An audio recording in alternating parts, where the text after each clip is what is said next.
ओम नमो भगवते वासुदेवाय नमो नमः। साथियों आज की वीडियो में हम आपके साथ में शेयर करने जा रहे हैं तुलसी विवाह की संपूर्ण कथा। देवउठनी एकादशी अर्थात प्रबोधनी एकादशी वाले दिन तुलसी विवाह रचाया जाता है। कुछ लोग तुलसी विवाह कार्तिक मास की पूर्णिमा के दिन भी करते हैं। माता तुलसी का विवाह भगवान श्री हरि विष्णु के शालिग्राम स्वरूप से किया जाता है। कुछ लोग व्रत उपवास रखते हुए माता तुलसी का विवाह शालिग्राम से करते हैं, तो साथ में व्रत कथा भी सुनी जाती है। तो चलिए जान लेते हैं माता तुलसी के विवाह की संपूर्ण कथा। देवउठनी एकादशी के दिन तुलसी विवाह किया जाता है। मान्यता है कि जो भी व्यक्ति इस दिन अपने घर में तुलसी जी का विवाह करता है उसे लोक और परलोक में यश की प्राप्ति होती है। साथ ही उस व्यक्ति पर भगवान श्री हरि विष्णु की विशेष कृपा भी रहती है।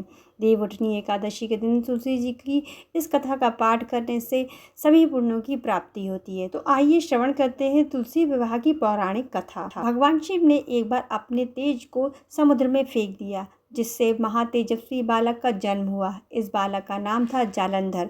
जालंधर आगे चलकर एक पराक्रमी दैत्य राजा बना। जालंधर बहुत ही राक्षस प्रवृत्ति का था।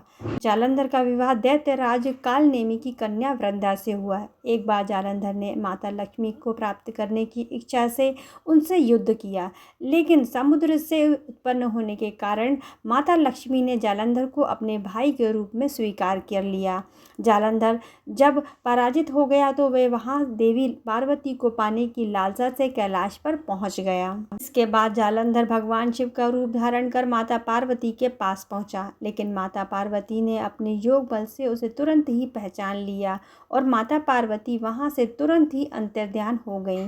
वहां जालंधर भगवान शिव के साथ ही युद्ध करने लगा। देवी पार्वती ने सारा वृत्तांत भगवान विष्णु को सुनाया। जालंधर की पत्नी वृंदा अत्यंत प्रतिव्रता स्त्री थी। उसी के पतिव्रत धर्म से जालंधर ना तो मारा जाता था और न ही पराजित हो पाता था। इसीलिए जालंधर का नाश करने के लिए वृंदा के पतिव्रत धर्म को भंग करना अत्यावश्यक था। इसके बाद भगवान विष्णु एक ऋषि का रूप धारण करके वन में पहुंचे। वहां वृंदा भ्रमण कर रही थी। भगवान विष्णु के साथ दो राक्षस भी वहां पहुंचे, जिन्हें देखकर वृंदा भयभीत हो गई। फिर भगवान विष्णु ने जो ऋषि के रूप में थे उन्होंने वृंदा के सामने पल में दोनों को भस्म कर दिया। इसके बाद ऋषि से वृंदा ने कैलाश पर्वत पर महादेव के साथ युद्ध कर रहे अपने पति जालंधर के बारे में पूछा। ऋषि ने अपने माया जाल से दो वानर प्रकट किए। एक वानर के हाथ में जालंधर का सिर था तथा दूसरे के हाथ में धड़ था। अपने पति की यह दशा देखकर वृंदा मूर्छित होकर गिर पड़ी। वृंदा को होश आया तो उसने अपने पति को जीवित करने की विनती की। इसके बाद भगवान ने अपने माया जाल से जालंधर का सिर धड़ से जोड़ दिया, लेकिन स्वयं भी वह इसी शरीर में प्रवेश कर गए। वृंदा इसके बारे में नहीं जानती थी कि उनके पति के शरीर में कोई और प्रवेश कर गया है। जालंधर बने भगवान के साथ वृंदा प्रतिव्रत का व्यवहार करती रही। इससे उसका सतीत्व भंग हो गया। ऐसा होते ही उधर कैलाश पर्वत पर वृंदा का पति जालंधर युद्ध में हार गया। वृंदा को पता चला तो उसने क्रोध में आकर भगवान विष्णु को हृदयहीन शिला होने का श्राप दे दिया। अपने भक्त के श्राप को भगवान विष्णु ने सहर्ष स्वीकार कर लिया और शालिग्राम पत्थर बन गए। सृष्टि के पालनकर्ता के पत्थर बन जाने से ब्रह्मांड में असंतुलन की स्थिति हो गई। ये देखकर सभी देवी देवताओं ने वृंदा से प्रार्थना की कि वे भगवान विष्णु को श्राप मुक्त कर दे। वृंदा ने भगवान विष्णु को श्राप से मुक्त तो कर दिया, लेकिन स्वयं आत्मदाह कर लिया।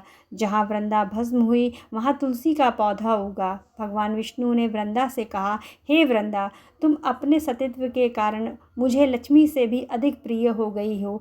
अब तुम तुलसी के रूप में सदा मेरे साथ रहोगी।